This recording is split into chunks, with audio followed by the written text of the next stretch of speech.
ষড়যন্ত্র আধিপত্যবাদ মোকাবেলায় জাতীয় ঐক্যের চেয়ে মোক্ষম হাতিয়ার আর নাই। আমাদের একটা প্রতিবেশী দেশ আছে, আমরা আমাদের দেশ নিয়ে যত ভাবি তারা তার চেয়ে বেশি ভাবে। কথা বুঝতেছেন না? আরো ভেঙে বলতে হবে। হ্যাঁ, আমরা আমাদের দেশ নিয়ে যত উদ্বিগ্ন, এদের আরো টেনশন বেশি।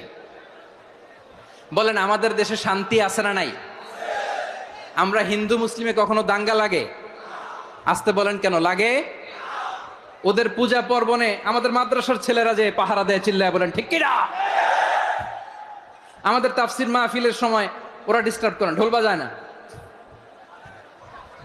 ওদের পূজা পর্বণের সময় আমাদের তাফসির মাহফিলের ডেট হলে আমরা চেঞ্জ করে দেই। সুবহানাল্লাহ, কি সাম্প্রদায়িক সম্প্রীতির রোল মডেল। আর ওই বাংলাদেশের ব্যাপারে তারা অনেক ডিসইনফরমেশন ছড়াচ্ছিল। ভারতের অনেকগুলো গণমাধ্যম, আমি জেনারেলাইজ করব না, আমাদের প্রতিবেশী দেশের সব গণমাধ্যমকে আমি দোষ দিতে চাই না, অনেকগুলো গণমাধ্যম তারা ডিসইনফরমেশন শেয়ার করেছে। ডিসইনফরমেশন আর মিস ইনফরমেশনের পার্থক্য আছে। মিস ইনফরমেশন না জেনে ভুল বুঝে একটা মিথ্যা বা ভুল তথ্য ছড়িয়ে দেয়া, এটার ক্ষমা আছে, এটার কি আছে? আর ডিসইনফরমেশন মানে ইচ্ছা করে, প্ল্যান করে, ম্যাপ করে, ছক এঁকে মিথ্যা, গুজব, রটনা সোশ্যাল মিডিয়ায় ছড়ানো, এটার ক্ষমা আছে? আওয়াজ করে বলেন, ক্ষমা আছে? ভারতের কিছু গণমাধ্যম তাই করেছে, আমরা ব্যথিত হয়েছি, আমাদের হৃদয়ে রক্তক্ষরণ হয়েছে। আমাদের প্রতিবেশী দেশকে বলতে চাই, আমাদের দেশ নিয়ে আপনাদের ভাবার দরকার নাই, নিজের চরকায় তেল দেন, নিজের দেশ নিয়ে ভাবেন। গত মাসের ভয়েস অফ আমেরিকার রিপোর্ট, বাংলাদেশে সংখ্যালঘু জনগোষ্ঠী আগের চেয়ে বেশি নিরাপত্তা পাচ্ছে। Report voice of America, Muslim report নাকি? মুসলিম জরিপ, ভয়েস অফ আমেরিকা। কথা বোঝে নাই বোধহয়। ভয়েস অফ আমেরিকা কি আমাদের রিপোর্ট? না, ভয়েস অফ আমেরিকার জরিপ, বাংলাদেশের সংখ্যালঘু জনগোষ্ঠী আগের চেয়ে ভালো নিরাপত্তা পাচ্ছে। শুধু এখানেই শেষ না, মাইক্রোসফটের একটা জরিপ শোনায় আপনাদেরকে। তারা সারা পৃথিবীতে গুজব, ভুয়া আর মিথ্যা নিউজ ছড়ানোতে কোন দেশ সেরা একটা রিপোর্ট করেছে। এর মধ্যে 1 নম্বরে এসেছে ভারতের নাম।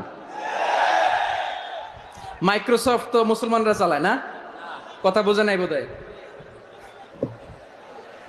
প্রতিবেশী দেশকে বলবো, আপনারা নিজের চরকায় তেল দেন, আপনারাও শান্তিতে থাকেন, আমাদেরকেও শান্তিতে থাকতে দেন। সব চেঞ্জ করা যায়, প্রতিবেশী চেঞ্জ করা যায় না। আমাদের ল্যান্ড তাদের ল্যান্ড, পাশাপাশি। আমরা চাই তারাও সুখে থাক, আমরাও সুখে থাকি, ঠিক কিনা? কিন্তু প্রতিবেশী হলে বন্ধুত্বপূর্ণ আচরণ করতে হয়। প্রতিবেশী যদি বন্ধু না হয়ে প্রভু হতে চায়, এরকম দানব প্রতিবেশী কেউ চায় না।